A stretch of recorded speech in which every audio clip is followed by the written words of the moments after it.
స్వామి శరణం స్వామి. Welcome to Shiva cell point electronics Atmakur. మన షాప్ లో సండే మళ్ళీ ఫండే ఆఫర్. చిన్న ఆఫర్, ఇది కూడా పెద్ద ఆఫర్ కాదు, ప్రతి ఒక్కరు యూజ్ఫుల్ ఆఫర్, ప్రతి ఒక్కరు తీసుకోవాల్సిన ఆఫర్. ఏంటి అంటే monkey cap with mask. Monkey cap with mask ఇలా ఉంటుంది. రెండు చేస్తే ఇలా ఉంటుంది. పిల్లలకు కానీ పెద్దలకు కానీ ఎవరికైనా యూజ్ అవుతుంది.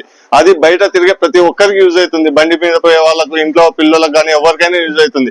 అది ఎంత అంటే మార్కెట్ లో 250, 200, 200, 250 రూపాయల వరకు ఉంటుంది. కానీ మన షాపులో వచ్చేసరికి రెండు కలిసి 100 రూపాయలు మాత్రమే. అది only Sunday offer, only Sunday offer, funday offer. Only 100 రూపాయలు మాత్రమే. అది స్టాక్ ఉన్నంత వరకే, లిమిటెడ్ ఆఫర్. స్టాక్ ఉన్నంత వరకే, అది 100 రూపాయలు మాత్రమే. ప్రతి ఒక్కరు యూజ్ చేసుకోవాల్సిన ఆఫర్. ఎందుకంటే ఇప్పుడు చలికాలం కాబట్టి ప్రతి ఒక్కరికి యూజ్ అవుతుంది. చలికాలం ఇప్పుడు స్పెషల్ గా చలికాలానికి కాబట్టి ఇవి మంకీ క్యాప్స్ బాగా యూజ్ అవుతాయి. బండి మీద పోయే వాళ్ళకు ప్రతి ఒక్కరికి యూజ్ అవుతాయి. స్వామి ఒకసారి షాప్ ను విజిట్ చేయండి. సండే స్పెషల్ ఆఫర్ ని తీసుకెళ్ళండి. థ్యాంక్ యూ స్వామి. స్వామి శరణం.